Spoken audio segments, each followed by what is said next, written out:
Hello, I'm Samuel Egensteiner, and this is my creative IOP on Franz Kafka's novella, The Metamorphosis, its perspective and word choices effect on the motives of the Samsa family. What I'll be doing is creating 3 alternate parallel narratives, which in layman's terms is just rewriting portions of the book. I'll be doing select sentences from different events in the story, one from part 1 of the novella, one from part 2, and one from part 3. I'll be focusing on emulating the perspective that Kafka used in the novel, but shifting the focus and word choice. Hopefully by doing this, I'll be able to address what having a limited third-person perspective does to a novel and limits the motives of the other characters because you can only see one side of the story. And this will also hope to show a different type of motive for the family. The perspective of the novel is a limited third-person perspective.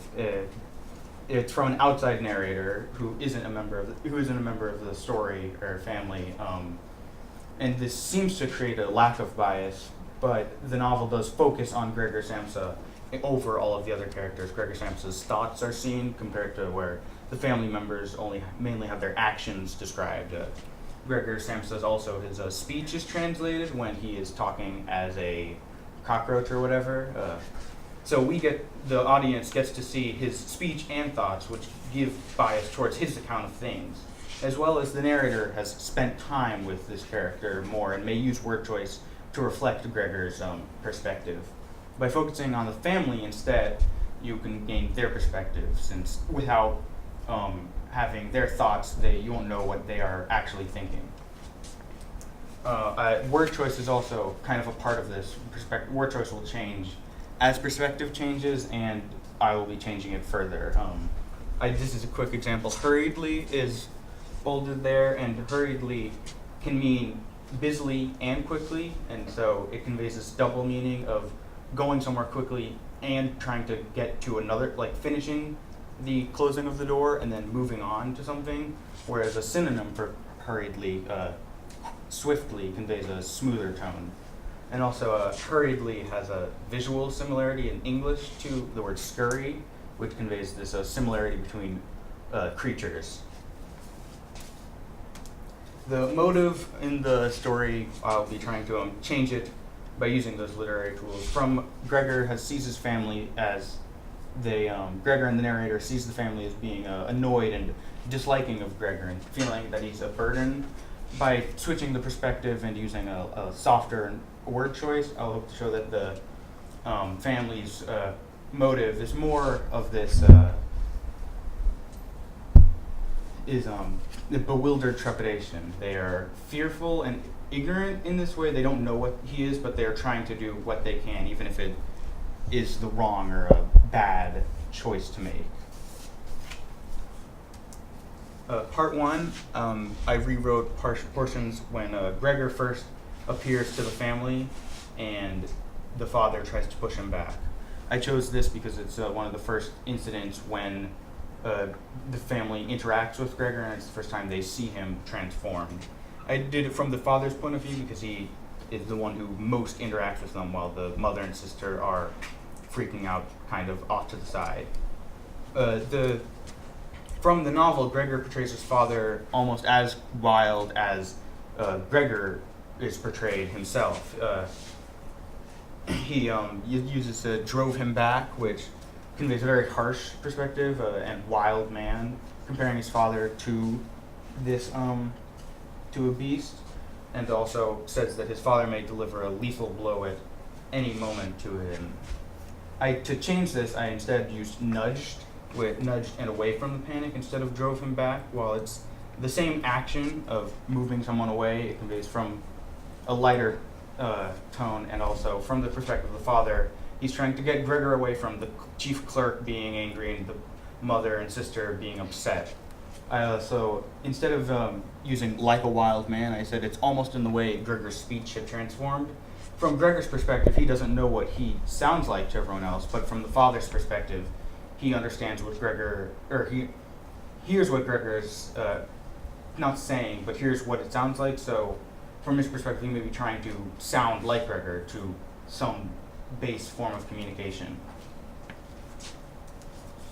And continuing this, the father, because it's from his perspective, and Gregor and the father eventually work together to help him get into the room. The father would see him as trying to have helped all along, and if we were focusing on his perspective. So instead of it being Gregor saying that his father realized that he was going to be doing well, from the father's perspective, Gregor has finally realized that the father was trying to help, and he was able to stable control of the stick. Though the hissing continues, and Gregor is confused and annoyed by this, but the father has now is focusing on trying to help Gregor get back in the room, and is maybe still trying to do a base communication with his son, or this creature that is in his room. The next part I rewrote is when the mother and sister clean the room. This is after Gregor has started to crawl on the walls, and they are trying to figure out a way to make it so Gregor can do this more. I've used the mother for this. I changed the focus to the mother because she hadn't seen Gregor for months since this time, and the sister had already been involved. From Gregor's perspective, he sees his mom he sees her expressing her joy, but she just goes silent and kind of stops speaking. This is never explained because Gregor doesn't know why. He just sees, and the narrator sees that she has joy, and then he goes silent. From the mother's perspective, I assumed that it was her joy of being useful. She'd been frail and scared of Gregor for most of the novella, and been told not to do anything from the father and mother, but now was being able to be used. And later on in this portion of the book, she says that she wants to help make Gregor's room homely, and not homely, but more relaxing, and not take away from his stuff, so it feels like he isn't being left alone.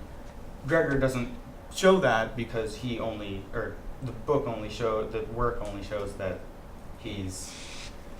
she expressed her joy and then goes silent, whereas the mother, if it was from her focus, she would. And I also posit that there's an odor of Gregor's room.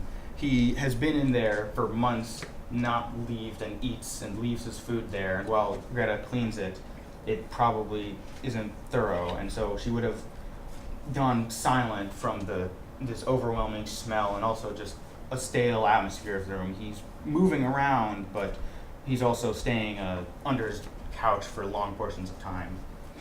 Then Gregor also sees that she is wanting to be quiet, so Gregor cannot hear even her tone. This feels very cunning, almost like she knows that Gregor could hear her tone and is trying to make sure that she can not, that he isn't upset by it, but that seems uncharacteristic of the mother. She's been frail and often indefinitely cares for Gregor. As we see, she argues against Greta.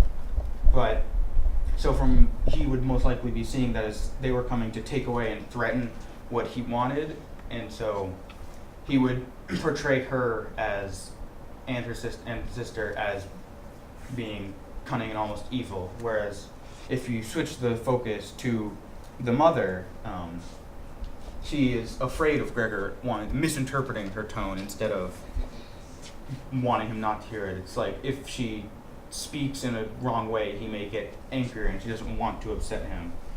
And also, Gregor thinks of this as almost dumb because his mother, as she was convinced that he did not understand her words, which he only says that, not saying that also they could not understand his, so it would make sense for her to think that he couldn't understand them. Again, I talk about the smell because when they begin working, she stops speaking entirely again and focuses. And I added the word focus because from Gregor's perspective, it's just she stops speaking and goes to work but from her perspective, it's not just that she's stopped speaking, there's the smell and she's very weak, and so has to focus to help move the drawers out of the room. And then This is also the first time she sees Gregor in months, and really the first time she's seen him without panic, because the last time was the previous event when they were all outside or in the family area trying to get him back into the room. The final part I did was from the family picnic in the country. I did this from the Greta's perspective. This is a bit complicated because Gregor has now died, and he's not focused. He's not the focus of the work anymore. The narrator has lost the focus that it was using, but that they're still tinged by it. This seems like more Gregor has left, but Kafka and the narrator are imbuing this kind of irony with the happiness of the end of them. In previous, it describes them going outside and away from the town, and instead of and this warmth and sunshine of the area. So there's almost this bitter irony from the narrator trying to describe them as having all this happiness, but absent-mindedly not thinking about what they have done. But really, it only describes them talking about their prospects being better than they had imagined. And so, from Greta's perspective, she also realizes that she was becoming beautiful and more productive than she had been before. She was being able to be more herself and more of a person, almost, like instead of just the girl who was taken care of by her family and Gregor. She also realizes that she would not be sullied by the work she had done and could find a man. She had been previously just cleaning up what Gregor had and hadn't been doing much of anything, and this felt like, from her perspective, it could feel like a weight on her. She's just doing this menial task, and she isn't really showing any degree of aptitude towards anything. And so now, realizing with her parents talking about what she has and seeing her parents look at her, she realizes that she hasn't been weighed down by the offense, that while they leave him dead, they were still traumatic towards him. Their brother has either transformed and died or disappeared, and there was a bug in his place. To conclude, each member of the family may have a different story when told from their focus. The father may have been this aggressor who was trying to protect his family over this creature, and his mother may have been caring but was too frail to truly do anything, and the sister was weighed down. But these are all perspectives that and focuses you don't know until they're shown because of the third person perspective.